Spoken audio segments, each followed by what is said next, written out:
Today, I'm going to explain to you what I mean when I say stop listening to the diabetes demon and answer the age-old question, is getting rid of your diabetes possible? My name is Naveen and I am a clinical pharmacist specialized in primary care. I have worked with numerous doctors and endocrinologists tackling some of the most complex cases of diabetes and multiple disease states. And I'm here to tell you what I've learned and help patients like you get out of the cycle of diabetes and start listening to a new voice in your head. So there are two types of diabetes, right? Type 1, you were born with and you don't produce any insulin. And then there's type 2, which is caused by lifestyle. Lifestyle as in what you have decided to make your body do. Yes, type 2 diabetes isn't something that just happens. It's a direct result of choices. If anyone made the same exact choices as you, they would also have type 2 diabetes.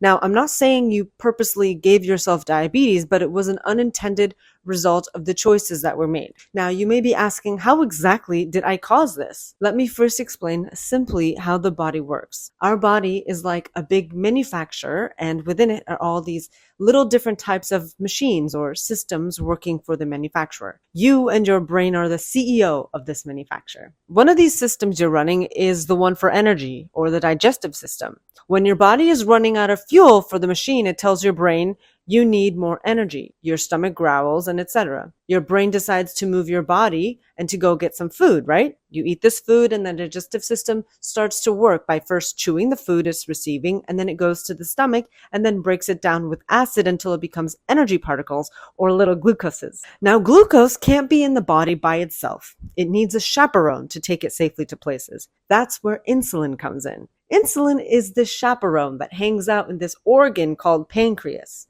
Its only job is to chaperone those glucoses, taking it all to the areas in the manufacture where energy is needed. When all the systems received enough energy, insulin puts the rest in storage, usually in the form of fat for future use. And then they go back to the pancreas to chill until the next batch of food comes in that it needs to escort. As you can see, the body is like a finely tuned system. You feed it a normal amount, it does its thing, and that's it. Then there are people who will start sleepwalking and let their emotions, thoughts, and feelings boss them around and tell them to eat certain things like a whole plate of pasta or go to McDonald's and have a combo meal. Now, the first time this happens, your body is like, whoa, whoa, whoa, pancreas, let's go, deploy. We got a lot of food now. Let's go. We got to work. And they rush and they grab the food and send it around for energy.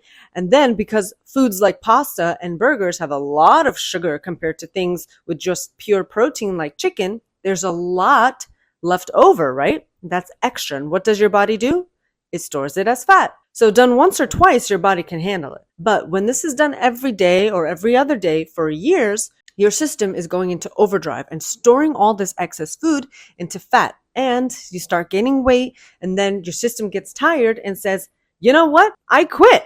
The chaperones are out of service, y'all. And then what happens? You're going to eat, break down the food, but there are no chaperones to escort it where it needs to go. So it starts causing havoc all around your body, running around the manufacturing company, just causing a riot and destroying the place. I mean, there's no chaperones, right? No one to escort it to where it needs to go. It goes everywhere, destroying your arteries, your nerve cells, your eyes. It goes everywhere except where it needs to go, to the actual machines needing it for energy. So even if you eat, you still feel tired because it's not getting that energy. After some time of this, it starts to destroy important functions of your body. Remember, I mentioned your nerve cells, right? Nerve cells are used for communicating to your brain when there's sensations like touch. And then when they get destroyed in places like the feet, you can't feel it when things touch your feet. And worst case scenario, when your feet get hurt. If you cut yourself, you might not feel it and you may never know. Skin is the system that protects your body from infection. When it gets damaged, your body is now open from a wound and it can get infected. This infection can get worse and worse and spread to places like your bones, and then you might start feeling something. And then you notice you have a big nasty cut, and now it's in your bones. And if it gets bad enough, it may be so dangerous you may have to remove it or cut off the leg. A wolf without a foot! This is how people with diabetes end up getting amputations. So let's rewind a little bit. This all happened because we have free-flowing sugar or energy all over our body without a chaperone. We don't have chaperones because they were sent into overdrive and quit because there was way too much work. And there was way too much work because there was way too much energy or food put into the system, and that energy or food was put into the system by the hands and the mouth, and the hands and the mouth are controlled and directed by none other than the CEO, or you. Now, inside everyone's brains, there's a lot of things happening, but the primary things driving the body are feelings. Feelings are controlled by emotions, and emotions are controlled by thoughts. Thoughts occur in the brain and occur in all different types. You may get a thought that you want a burger from Burger King because it makes you feel good. See, your thoughts create feelings. For me, for example, I get thoughts every single day that I want cookies and a pumpkin spice latte every single day. But, and here's the biggest lesson of this video, y'all, thoughts are not always right. Thoughts can trick you, and not all thoughts should be acted upon. You can have a thought and be like, ha ha ha, that's funny. A double cheeseburger and a large fries with a large Coke does sound delicious. But we're not going to have that today. You see, these thoughts are normal. They happen to everyone. Do you think that a double cheeseburger with fries doesn't sound good to me? I get thoughts like that all the time, and that sounds delicious. But the difference between people with type 2 diabetes and the people without is one thing. People without diabetes have these thoughts and say, you know what? No, we are not going to do this. Children want to do things all the time, and sometimes you have to discipline them and say, no, you are not going to play outside right now. It's 9 o'clock at night. You discipline them. Discipline. You have a thought, you judge that thought, and you see, is this right or good for me? And you control your body and mind like a dog and say, no, sit, no, eat this. Discipline. First step to discipline is to catch the thought in action. The next time you notice your brain thinking, you know what would be great right now? Some mac and cheese and fried chicken. Wake up and say, ha, I got you, there you are. Catch it red-handed. Then you discipline.